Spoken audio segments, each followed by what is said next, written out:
Señor, muchas veces gracias te damos por estar aquí delante de ti. Te pedimos que por favor nos des el poder y nos des la autoridad para poder presentar tu palabra. Señor, recuérdanos que es tu palabra la que habla y por lo tanto que entendamos en cada momento que eres tú y nada más tú el que lleva esta exposición. Te pedimos por favor que tú prediques, Señor, a los corazones que necesitan tu palabra, Señor, y aquellos que no conocen tu palabra, que vengan y que entiendan, Señor, cuán bueno y cuán grande eres tú, Señor. Que sepan en todo momento cuán grande es Dios y que en cada momento de su vida recuerden, Señor, tu grandeza. Recuerden tu poder, Señor, y recuerden cómo tú estás presente en cada momento, Señor, y gracias te damos por este momento. Te pedimos que sea tu palabra la que traspase los corazones, que sea tu palabra la que en todo momento hable, que tú nos cuides y que nos guardes de todo mal, y que seamos consolados los que deben de ser consolados, Señor, que tú consueles a tu pueblo, que tú animes a los tuyos, Señor, y a los que no son aún de ti, que vengan un día a ser de ti. Anímalos, Señor, consuélalos, fortalécelos y recuérdales que es la palabra, Señor, en todo momento la que habla. Me pongo en tus manos, Señor, nos ponemos en tus manos para que tú nos exhortes, tú nos hables y seas tú el que lleves esta exposición. Alabado sea, Señor, y que entendamos a través de esto que el sufrimiento está presente en nuestra vida, que lo debemos de vivir, lo debemos de tener, pero como bien decía Pablo en Romanos, para los cristianos todo nos es para bien. Como lo dijo el apóstol Santiago, gócense, alégrense cuando estén pasando por pruebas, alégrense cuando estén siendo sufridos, y como también lo recalcó tantas veces el apóstol Pedro, recuerden que su fe tiene que ser probada y tienen que madurar como niños. En el nombre de Jesús, Señor, este es tu lugar y este es tu momento, glorifícate y exáltate. Amén y amén. El sufrimiento es nuestro tema de esta noche. Bien, creo que todos nosotros, sin lugar a dudas, el sufrimiento lo hemos visto, lo hemos vivido y todos lo empezamos a ver. Un bebé lo vive desde el momento en el que nace y viene a este mundo y nos damos cuenta de eso, ¿no? O sea, cómo el sufrimiento está tan plenamente y tan completamente arraigado en la vida del ser humano. Volviendo al ejemplo del bebé, tú sabes que un bebé nace, ¿cómo? Llorando. Venimos a esta vida llorando y nos vamos llorando. Entonces, como bien decía William Shakespeare, esa es la paradoja de la vida. Cómo vienes a este mundo y cómo en este mundo completamente y verdaderamente sufres.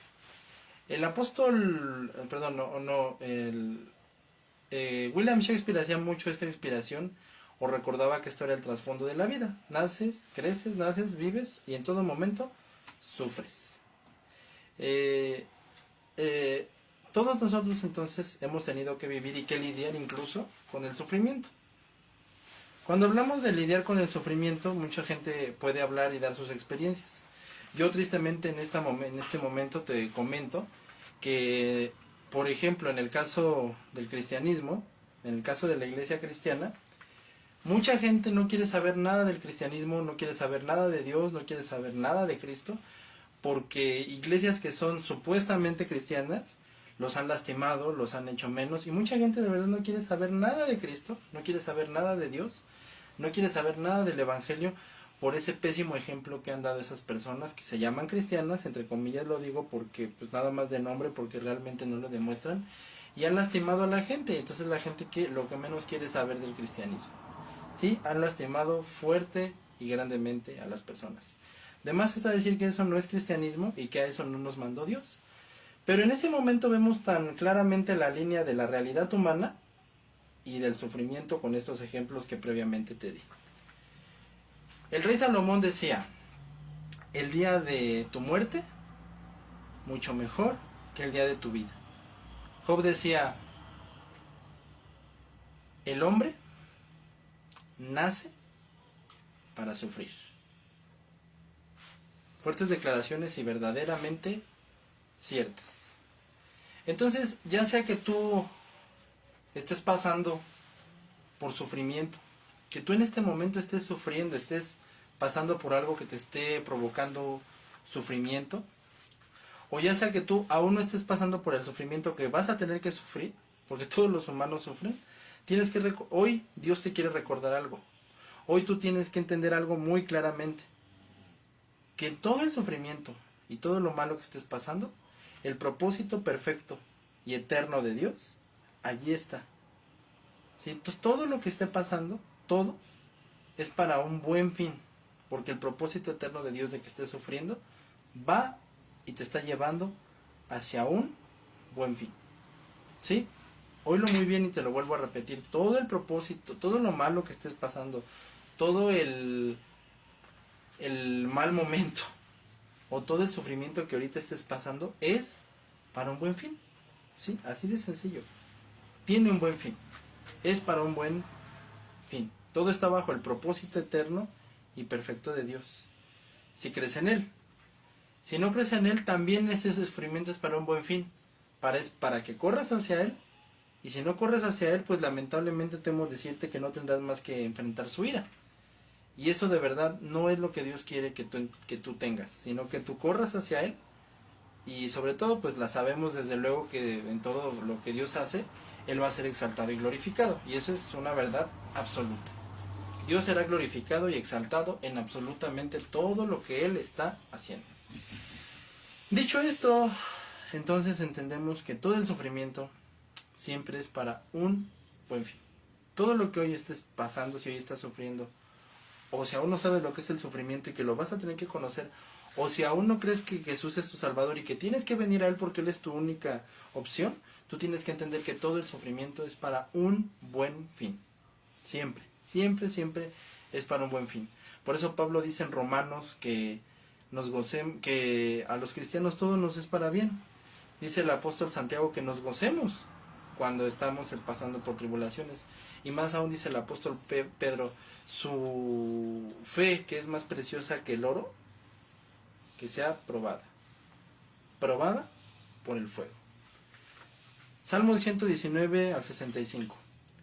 Bien has hecho a tu siervo, oh Señor, conforme a tu palabra. Bueno, los salmos son la médula espinal de la palabra, son tanto para disfrute como para saludo, para enseñanza, para todo. O sea, realmente, como bien una vez dijo Atanasio, el comentarista principal de esta preciosa serie de los salmos, como bien lo dijo Atanasio, es la Biblia, así de sencillo, la Biblia resumida. El contexto que todo verdadero cristiano tiene que entender.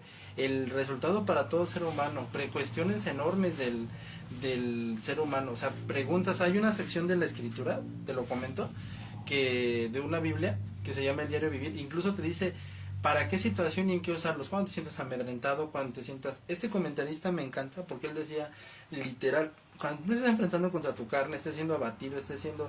recita el 5, recita el 2, recita el 1, o sea, así, literal. Entonces son una riqueza y una fortaleza tremenda para el espíritu.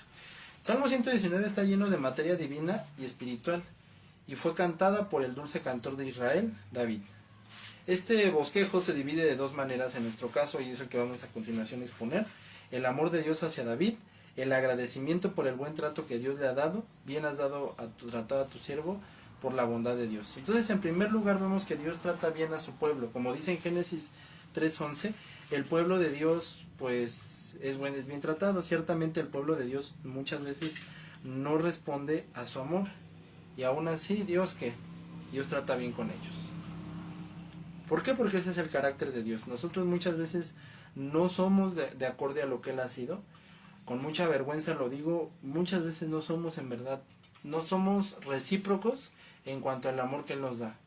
Ahora sí que, como una vez se lo dijo, ¿qué padre le dará una serpiente a su hijo si el hijo le pide pan? Pero nosotros le pedimos pan y Él no nos da una serpiente. Y muchas veces Él no nos pide nada y nosotros no solamente no le damos pan, sino que aparte le damos la serpiente. Dios es amor, primera de Juan 4:16, y como Dios trata bien a su pueblo, Él los alimenta, los adopta y los corona.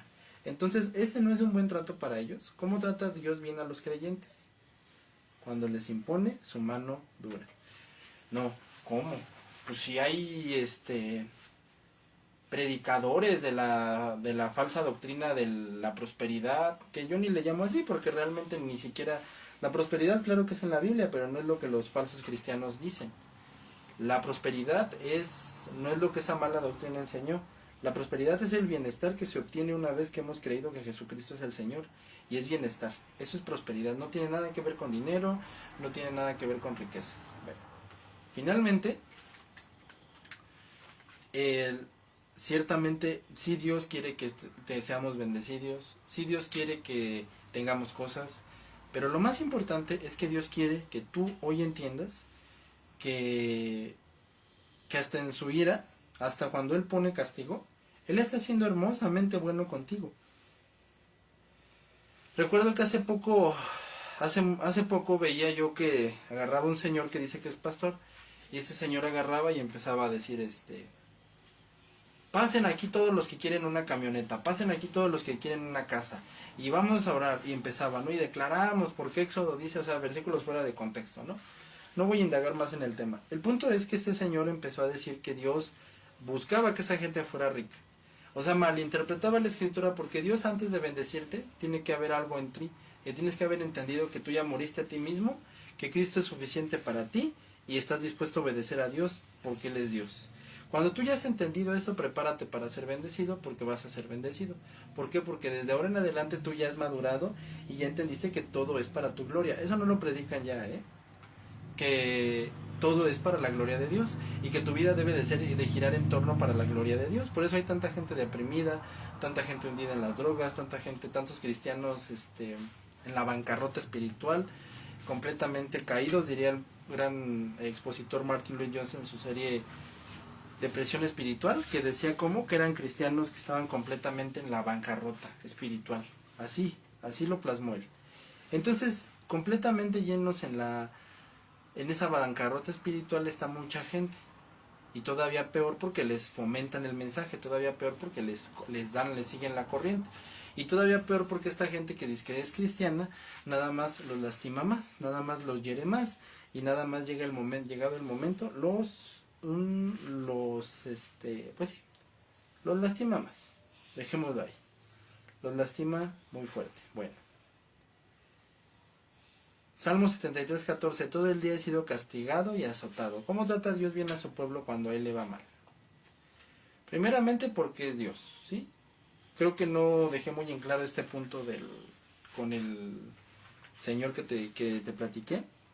Pero el punto fue que este señor empezaba a decir que, volviendo a este punto, que él quería ser, que él decía que Dios era lo único que buscaba, era hacerte rico, era hacerte millonario. Si tú no has aprendido que todo es para su gloria, no pidas nada, de verdad. Señor, que mis hijos se salven para tu gloria, y que tú seas glorificado en que mis hijos se salven. Señor, por favor, que no me falte mañana el pan de cada día, que tú seas glorificado en todo lo que nosotros hagamos. Padre nuestro que estás en el cielo, santificado sea tu nombre. Venga a nosotros tu reino y hágase tu voluntad en la tierra como en el cielo. 4 cosas que son una doxología de completa adoración hacia Dios antes de siquiera pedir. Y la primera es petición, no es dame un coche, no es dame dinero, es no nos dejes caer en tentación y líbranos de todo mal. Ajá. ¿Qué le están pidiendo a Dios, Señor? Santifícame delante de ti, Señor, que no caiga en pecado, Señor, que no haga algo malo, Señor, que refrena mi lengua, Señor, refrena mi ser, Señor, que no haga algo malo. Y hasta después, danos hoy el pan nuestro de cada día. Lo que nos tengas que dar, dánoslo. Y finalmente cierra la oración del Padre nuestro, porque tuyo es el poder y la gloria por los siglos de los siglos. En la versión caldea dice por toda la eternidad, que fue una de las primeras. David estaba en lo más profundo de su tristeza, y sin embargo Dios podía decir que él era el Señor. Dios es una recompensa gigante. Los patriarcas de Génesis, dice el libro de Hebreos, que una vez que vieron a Dios, vieron la claridad de la gran ciudad, vieron el poder de la nueva Jerusalén, dijeron, no, Señor, no. En la vida podemos dejarte, en la vida podemos hacer algo. Como el siervo del jubileo, jamás te podemos abandonar. ¿Por qué no te podemos abandonar? Porque sencillamente cuando vimos esa ciudad, vimos a Cristo como Abraham lo hizo y como lo describe el libro de Hebreos. Señor, jamás podemos dejarte. Por eso dice la palabra que de ahí en adelante andaban errantes, ¿sí? Ya no tenían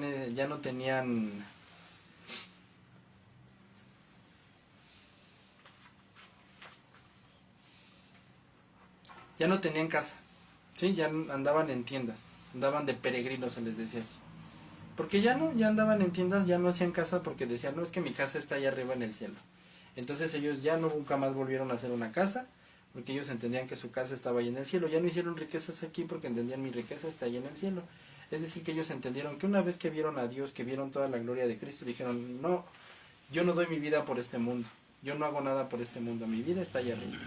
Esto no nos está diciendo que nosotros no ahorremos, no tengamos dinero, para nada. Nos está diciendo que entendamos que Dios es todo. Aquel que tiene a Dios por su Dios, todo su patrimonio está en joyas. Esto es suficiente para compensar todos sus problemas. ¿Qué puede dar Dios? Más que Él mismo. Segundo lugar, dice, has tratado bien a tu siervo. En hebreo dice, le has hecho bien a tu siervo. Bueno es para mí ser afligido. David no dice, bueno es para mí haber sido millonario. Ay, bueno es para mí que me hayas dado una lobo. Bueno es para mí que me hayas dado la taquería llena de gente. Bueno es para mí que me hayas dado un ministerio lleno de personas. No. David dice, bueno es para mí haber estado en... No es que me hayas afligido. ¿Por qué? Porque David declara como declaró el hijo pródigo. Es bueno que haya yo pasado por estos momentos. Es bueno que yo haya sufrido en estos momentos. Es bueno que hayan pasado este tipo de cosas en este momento. Porque cuando pasamos eso y vemos la gloria de Dios como la vieron los patriarcas en Génesis, dijeron, no, aquí es nuestra tierra. Allá es todo porque aquí ya vimos que no hay nada. Allá es todo y no vamos a hacer nada por este mundo porque allá es todo. Entonces cuando los creyentes se vuelven más sabios, el sufrimiento es una escuela de sabiduría y el sufrimiento revela orgullo, terrenalidad, pasión no mortificada que no podía haber creído que estaba en sus corazones. La aflicción cura la vista y en segundo lugar da santidad. Sí, o sea, cuando tú estás pasando por esos momentos, cuando la prosperidad o el problema nos recuerda, o sea, nos refrena, ¿sí? Como el caballo cuando va corriendo a todo galope y no se quiere parar y lo tumban, te refrenas. Perfecto. Y nos recuerda que Dios es fiel. En todo Dios es fiel. Y Dios tiene el corazón de un padre y por lo tanto nunca nos abandonará. Por eso dice la palabra de Dios que el Dios Todopoderoso se complació de Cristo. En Él estoy muy complacido. Entonces si Dios nos envía nuestras muestras de amor, también con nosotros. Por eso dice en Jeremías 30 del 11, te corregiré en medida. Nos han castigado menos de los que merecen nuestras iniquidades. Esdras 9:13. Esto es muy profundo porque dicen, nosotros cómo nos comportamos con Dios. Y Dios nos está tratando como verdaderamente nos lo merecemos. Y hay que meditarlo muy bien. Personalmente yo te puedo decir que no, porque si nos remontamos, por ejemplo, a un ejemplo muy básico, el ejemplo de Génesis y del pueblo de Israel, ¿cuántas cosas no hizo el pueblo de Israel? ¿Cuántas cosas no hizo Adán? ¿Y Dios qué hizo? ¿Los echó al calabozo? ¿Los castigó? No, la verdad no los castigó. Y todos podemos decir, debemos de morir en estas aguas de las aflicciones, del sufrimiento. Pero la realidad es que no estamos muriendo en estas aguas del sufrimiento.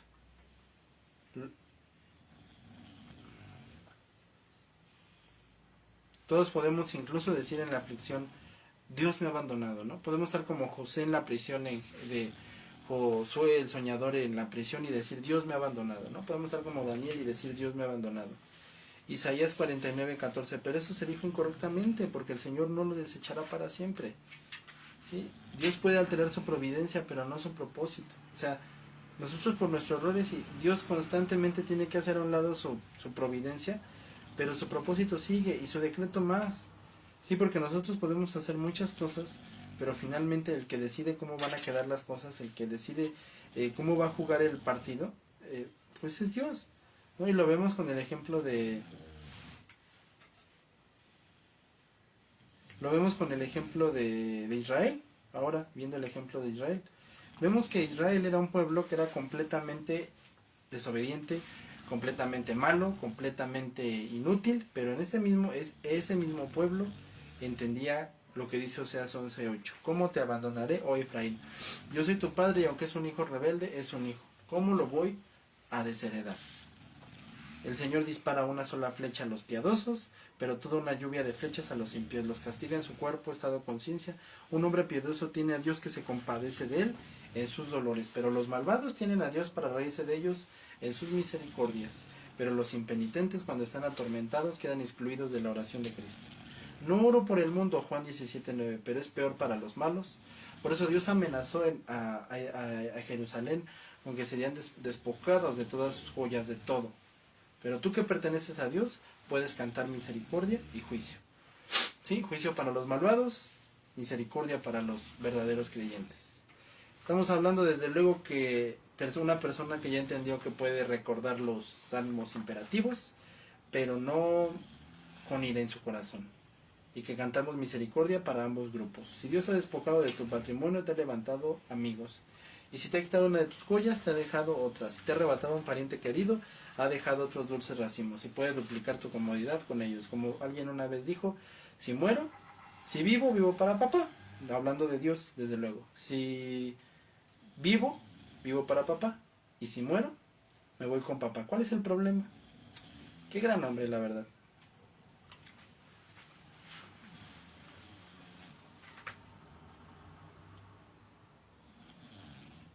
Y todo esto que te estoy diciendo no es esa bondad, pero ese es nuestro pecado, ¿sí? Ese es nuestro error en cuanto al sufrimiento. Eso es lo malo en lo que nosotros podemos decir, Señor, ¿habrá un pecado o habrá un error o habrá algo malo? Ayúdanos, Padre, a entenderlo, ¿no? Ayúdanos, Padre, a entenderlo. ¿Habrá algo malo con... ¿cómo decirlo? ¿Habrá algo malo dentro del sufrimiento? ¿Cuál es el error que nosotros tenemos del sufrimiento? ¿Cuál es el error cuando digo me quiero cambiar de iglesia? Cuando digo ya no quiero seguir con Cristo? Cuando digo, ¿cuál es ese error? O sea, ¿en dónde estoy fallando yo? Se podría decir, ¿en dónde estamos fallando en el sufrimiento? O sea, ya nos hicieron algo. Y claro que ellos van a recibir la ira de Dios. Pero aparte de que nos hicieron algo, aparte de eso que nos hicieron, ¿qué más sigue, Señor? ¿Sí? Algo tiene que seguir. Desde luego que algo tiene que seguir. ¿Por qué? ¿Por qué algo tiene que seguir? Muy sencillamente porque decimos, si ellos van a recibir su ira, pues ellos son los malos. Y ahora si yo me quejo y el sufrimiento, pues entonces yo no soy malo, ¿verdad? Sí, porque ese es nuestro error, esa es nuestra falla, quejarnos. Ese es nuestro pecado. Ese es el error que cometemos tan fuertemente y que no nos damos cuenta. No es malo quejarse con Dios, no es malo llorar con Dios, no es malo ir y de veras quedarte hasta las 4 o 5 de la mañana llorando delante de Dios. No es malo que cuando sientas que la ansiedad y que el infierno te están devorando, correr a tu cámara de oración o cerrar los ojos y rogarle a Dios, ayúdame y sácame de este problema. No es malo, de verdad, jamás, jamás. O sea, recuerdo que hace mucho salió una serie donde una persona está diciendo los problemas que tiene y le dice un doctor, sí, pues tú no sabes que Dios tiene más problemas graves que atender y tú crees que va a estar atendiendo tu problema. O sea, haciendo menos su problema, ¿no? Como que para sacarla de la depresión. La realidad es que eso es una vil mentira. La realidad es que Dios, por supuesto que va a escuchar las oraciones y que no son malas. Pero, ¿cuál es el hecho cuando nos estamos queje y queje y queje? Como Israel en el desierto, como Israel cuando le exigió a Dios que por qué los iban a juzgar, o cuando los sacerdotes del tiempo de Malaquías se pusieron al brinco con Dios y le estuvieron diciendo, ¿por qué, Señor? ¿Por qué nos juzgas? Todavía de lo que hicieron, todavía se enojan. Ahora, todavía de que yo soy su Dios, ¿por qué se la pasan quejándose? Jacob estaba más preocupado por la pérdida de José que lo consolado por la vida de todos sus hijos. ¿Se dan cuenta? En lugar de decir, bueno, se llevaron al más chico, y sí duele, sí duele, sí, está canijo, la verdad. Claro, ¿no?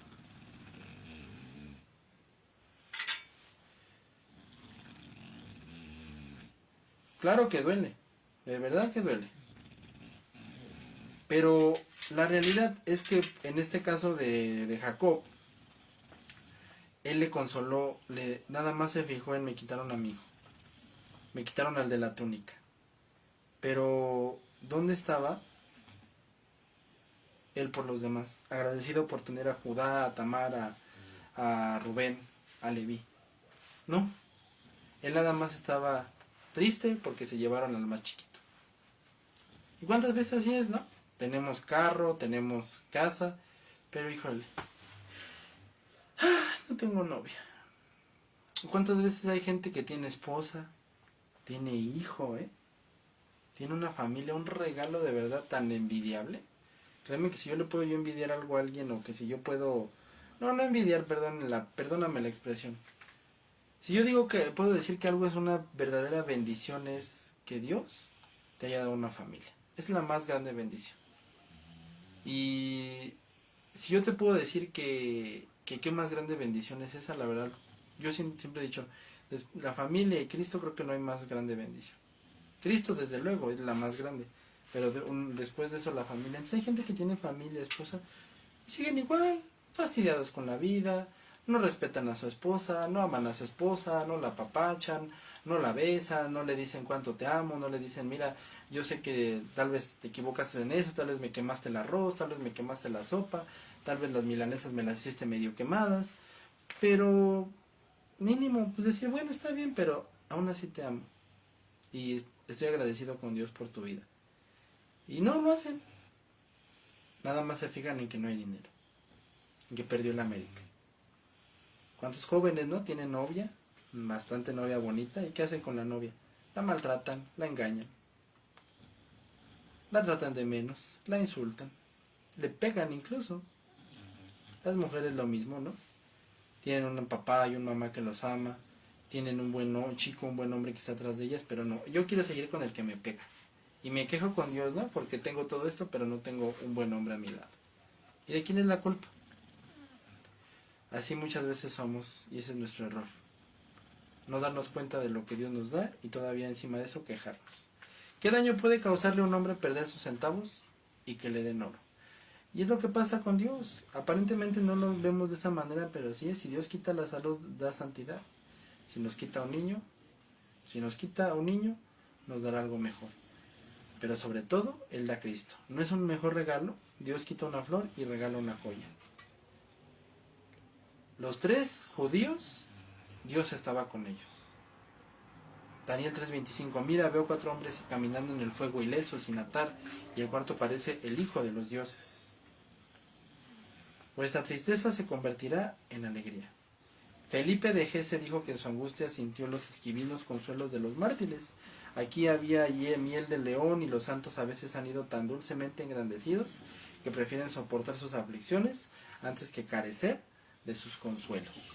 Así como abundan en nosotros los sufrimientos de Cristo, así abunda también por Cristo nuestro consuelo. Pablo tenía sus cánticos de prisión en Hechos 16:25, y cuando los santos prueben la mayor parte de la ira de los hombres, sentirán la mayor parte del amor de Dios. Así era el Señor, confina su ajenjo con azúcar. ¿Tú te puedes acordar de Esteban? ¿Cómo se llamaba? Esteban, el mártir de Hechos. Estaba ya siendo muerto, y cuando estaba siendo muerto él estaba viendo a Dios.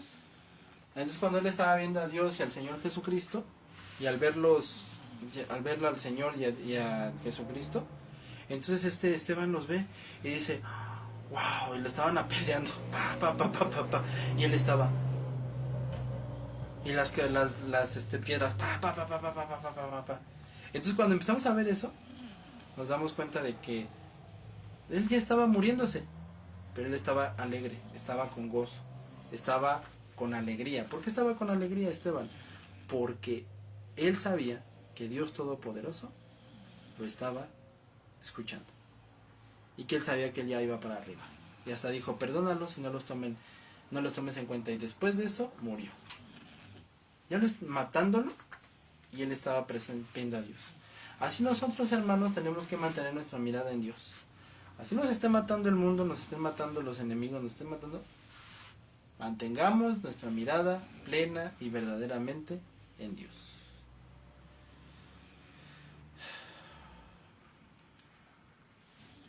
Recordemos una cosa, por la cruz subes al cielo. Nuestra aflicción produce de nosotros un peso de gloria mucho más excelente y eterno. Hace mucho recuerdo que yo mismo me hacía una pregunta. Hace mucho. Y esta pregunta era, Señor, ¿para qué nos trajiste a este mundo? ¿Que no hubiera sido bueno terminar esta vida y una vez que terminamos, o que te conocimos, nos vamos? ¿Para qué nos dejas aquí? ¿Para qué nos dejas aquí? Perfecto. Para que nosotros seamos esa luz que debemos de reflejar a Cristo. Y como siempre lo he dicho, y me acuerdo que un buen profesor una vez me lo dijo, Edwin, el día que tú ya no quieras estar en esta tierra, asegúrate de ser tan santo como Enoc, que diga, Señor, yo ya no quiero estar aquí, prefiero estar allá. Pero tengamos la valentía de decirlo porque lo amamos. Y Dios sabrá bendecirnos y fortalecernos hasta el último día de nosotros. No lo hagamos por una cobardía en la que decimos, Señor, es que ya me até, es que mira mi matrimonio, es que mira mi vida, es que mira he sido tan poco hombre. Entonces ahí sí ya no es porque realmente nos queramos ir con Dios, es porque estamos huyendo de nuestros problemas. Y así no funcionan las cosas, mi queridísimo amigo. Así que aprendamos a pedir y a saber que todo es porque amamos a Dios.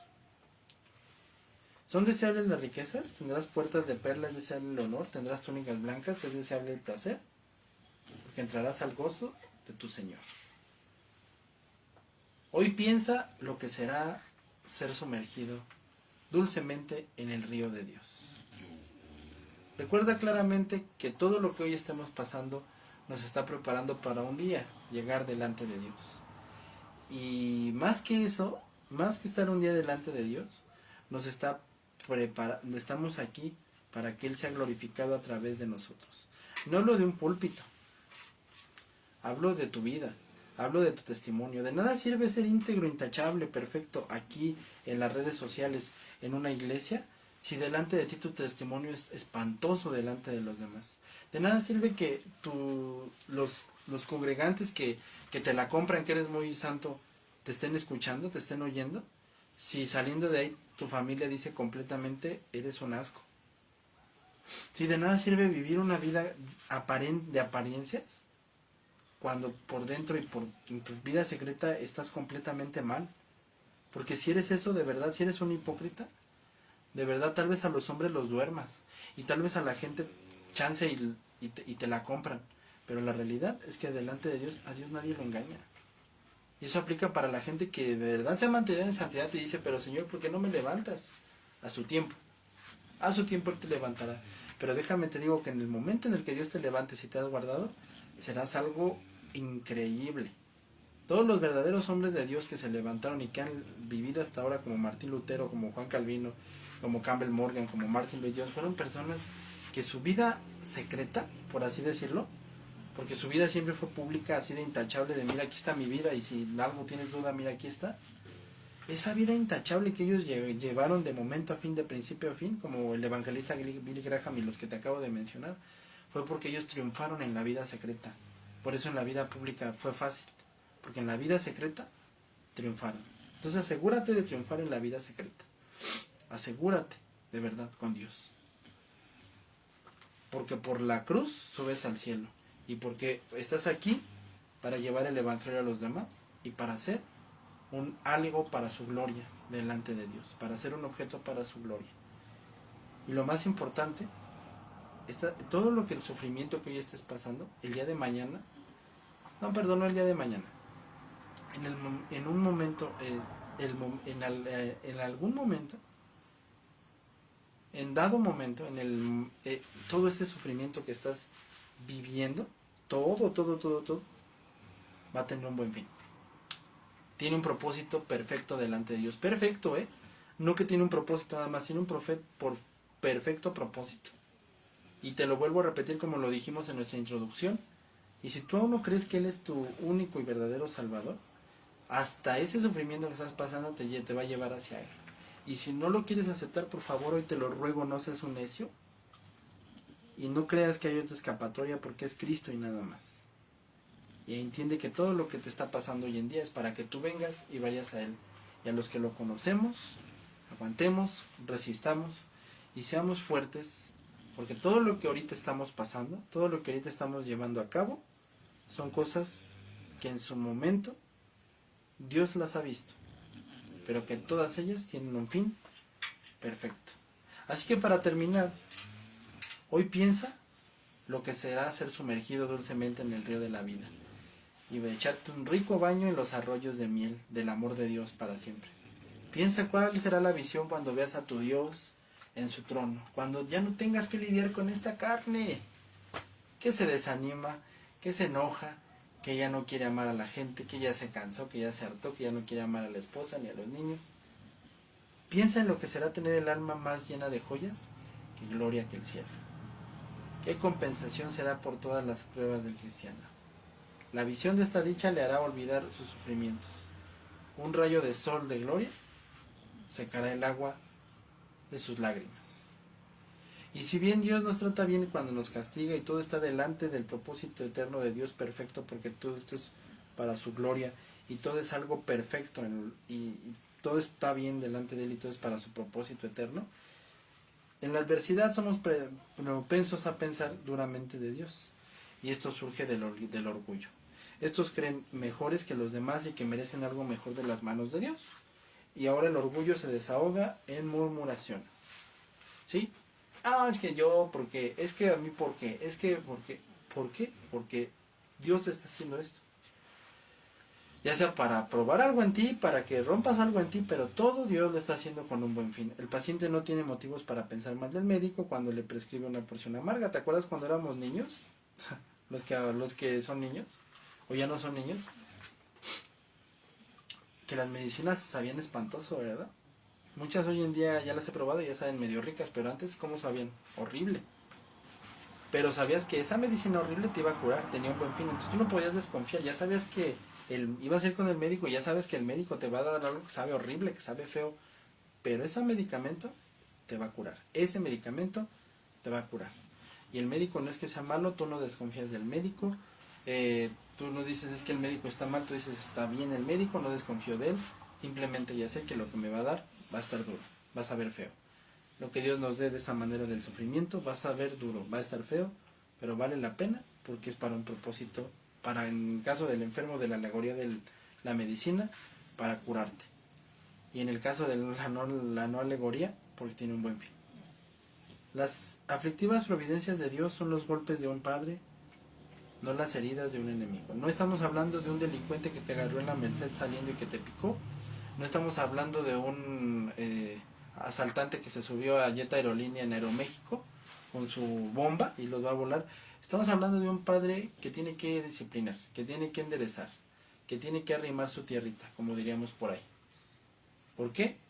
Porque Dios quiere para la salvación. Y Dios destila su gloria y su felicidad. Den gracias a Dios por todo. Primera de Tesalonicenses 5:18. Señor, gracias te doy cuando tengo mis huesitos, mis tacos de carnitas, mi caviar, mi filete muñón, mis vacaciones en el Caribe. Señor, gracias te doy cuando no me has respondido a mi oración. Señor, gracias te doy cuando no me haces esto. Señor, gracias te doy cuando no. ¿Por qué? Porque puede ser un buen fin. Porque es para algo bueno. Pero puede ser que todavía no es el tiempo. Hay veces que Dios no te está diciendo que no, simplemente te está diciendo espérate un momento. Hay veces que Dios te está diciendo que no por ahora. Espérate un ratote y finalmente lo tendrás. Pero en todo recuerda, en todo, allí es donde se concluye todo, donde se unen todos los puntos, porque no se trata de estar yendo y hilando, se trata de unirlos. Todo esto de que si sí, de que si no, de que si es para un buen fin, que sí, perdón, de que si es el momento, no. Todo esto es para la voluntad perfecta de Dios. Todo esto es con un buen fin, delante de su voluntad de Dios.